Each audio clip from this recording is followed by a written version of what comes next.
അന്നും അയാൾ മദ്യപിച്ചുകൊണ്ടാണ് വീട്ടിലേക്ക് കടന്നു വന്നത്. പണിയുള്ള ദിവസമൊക്കെയും അയാൾ മദ്യപിക്കുമായിരുന്നു. മദ്യപിച്ചു കഴിഞ്ഞാൽ ഒരു ഭ്രാന്തൻ രീതിയാണ്. മറ്റുള്ളവരെ ഉപദ്രവിക്കുകയും ചെയ്യുമായിരുന്നു. തന്നെയല്ല, അനാവശ്യമായ വാക്കുകൾ വിളിച്ചു പറഞ്ഞ് വീട്ടിൽ ബഹളമുണ്ടാക്കും. കാരണം അയാളുടെ വീട്ടിൽ അയാളുടെ അമ്മ മാത്രമേ ഉള്ളൂ.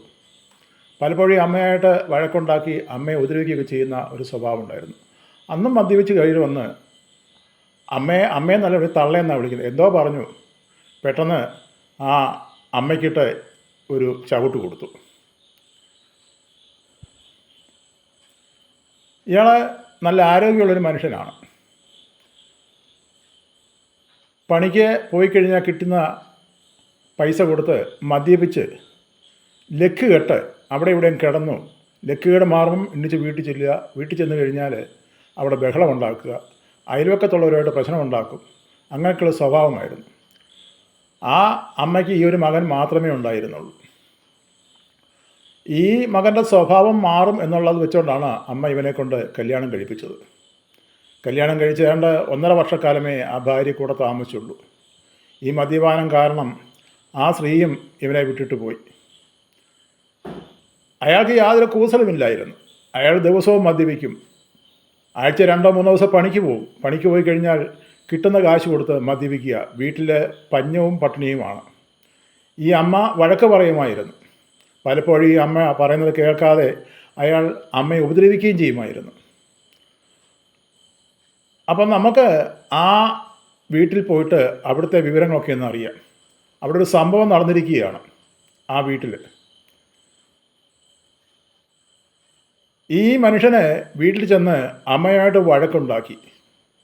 അമ്മ പറഞ്ഞത് എന്തോ ഇഷ്ടപ്പെട്ടില്ല. എന്തോ കൂട്ടാനോ കറിയോ കുറവാണെന്നുള്ള പറഞ്ഞാണ് അമ്മയോട് വഴക്കുണ്ടാക്കി. അമ്മ പറഞ്ഞു, ഇറങ്ങി പോടാ എന്ന് പറഞ്ഞു. ആ ഇരുന്നിരിപ്പിൽ ഇയാൾ അമ്മയെ തൊഴിച്ചു. അമ്മ മറിഞ്ഞു വീണു. അമ്മ മറിഞ്ഞു വീണ് അവിടെ കിടന്ന് പുലമ്പിക്കൊണ്ടിരുന്നു. മിണ്ടാതിരി തള്ളയെന്നും പറഞ്ഞ് ആ അമ്മയുടെ അടുത്ത് ഇവൻ ചെന്നു. വീണ്ടും ഇവരെ ചവിട്ടുവാൻ വേണ്ടി തുടങ്ങിയപ്പോൾ ഈ അമ്മ അവൻ്റെ കാല് പിടിച്ചു കരഞ്ഞു. മോനെ, എന്നെ ഒന്നും ചെയ്യരുത് എന്ന് പറഞ്ഞ് കാല് പിടിച്ചു കരഞ്ഞു. എന്നാൽ മദ്യത്തിൻ്റെ ലഹരിയിലായിരുന്ന ആ മനുഷ്യൻ അത് കേട്ടില്ല.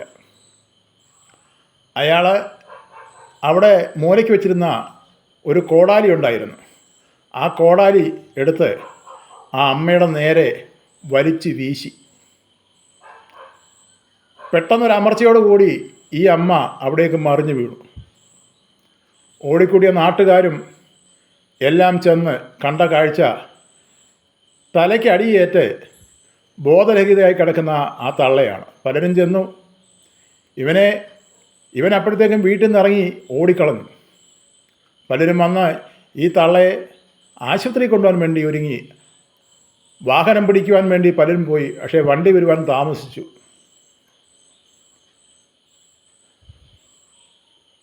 എന്നാൽ അല്പനേരം കഴിഞ്ഞപ്പോൾ ഈ തള്ള അവിടെ മരിച്ചു പോവുകയാണ് ചെയ്തത്. ഒരു മകളിൽ നിന്ന് ഉണ്ടായ ആ ക്രൂരത കാരണം ഈ ലോകത്തോട് വിട പറഞ്ഞ ഒരമ്മ. പല വീടുകളിലും ഇന്ന് മദ്യപാനം മൂലം എത്രയോ കുടുംബങ്ങളാണ് തകരുന്നത്. ഭാര്യാഭർത്തകന്മാർ തമ്മിലുള്ള ബഹളങ്ങൾ, മാതാപിതാക്കളോട് മക്കൾ പെരുമാറുന്ന പെരുമാറ്റങ്ങൾ. മദ്യപാനം ഒരു വിഷമാണ്, ഒരു വിപത്താണ്. ഈ മദ്യപാനം കാരണം എത്രയോ കുടുംബങ്ങളാണ് തകർന്നു പോകുന്നത്. ഇയാൾ നേരത്തെ മദ്യപിക്കത്തില്ലായിരുന്നു. എന്നാൽ മദ്യപാനം തുടങ്ങിക്കഴിഞ്ഞപ്പോൾ വീടിൻ്റെ സ്വസ്ഥതക്കേടും പോയി. അമ്മയ്ക്ക് ഏക ഒരു മകനാണ്. ആ മകനെ നിലത്ത് വെച്ചാൽ ഉറുമ്പരിക്കും, തലയിൽ വെച്ചാൽ പേനരിക്കും എന്നുള്ള രീതി കൂടിയാണ് ഈ അമ്മ വളർത്തിയത്. കാരണം ഇവൻ്റെ അച്ഛൻ നേരത്തെ മരിച്ചു പോയിരുന്നു. അപ്പോൾ അമ്മയ്ക്ക് ഏക ആശ്രയം ഈ മകനായിരുന്നുള്ള ആ തോന്നലാണ് ഈ മകൻ എന്തെല്ലാം ചെയ്താലും സഹിച്ചുകൊണ്ട് ഈ അമ്മ അവൻ്റെ കൂടെ ജീവിച്ചത്. പലപ്പോഴും ഈ അമ്മയെ മകൻ ഉപദ്രവിക്കുമായിരുന്നു. ഈ മനുഷ്യൻ അവിടെ കടന്നു വന്നാൽ, അല്ലെങ്കിൽ മദ്യപിച്ച് വന്നാൽ ചുറ്റുപാടുള്ള അയൽവക്കത്തുള്ളവർക്കൊക്കെയും ഭയമാണ്. കാരണം അയൽവക്കത്തുള്ളവരായിട്ട് എപ്പോഴും വഴക്കും വക്കാനും ഉണ്ടാക്കുന്ന ഒരു സ്വഭാവം ഈക്കുണ്ടായിരുന്നു. നാട്ടിലും അയാൾ വഴക്കും വക്കാനും ഉണ്ടാക്കുന്ന ഒരു മനുഷ്യനായിരുന്നു. എന്നാൽ മദ്യപാനം അയാളുടെ ജീവിതം നശിപ്പിച്ചു. തന്നെയല്ല, അയാളുടെ ഒരു പെൺകുട്ടി അവിടെ കടന്നു വന്നു. അവിടെയും കുടുംബം തകർന്നു. അവിടെയും ആ പെൺകുട്ടിയുടെയും ജീവിതം നശിച്ചു പോയി. നോക്കി, ആ സംഭവം പറഞ്ഞ് അവിടോട്ട് പലരും വരുന്നുണ്ട്, പലരും കയറി പോകുന്നുണ്ട്. നമുക്കും ആ വീട്ടിലോട്ട് പോയിട്ട് അവിടുത്തെ വിവരങ്ങളും കാര്യങ്ങളും ഒന്ന് അറിഞ്ഞിറങ്ങി വരാം.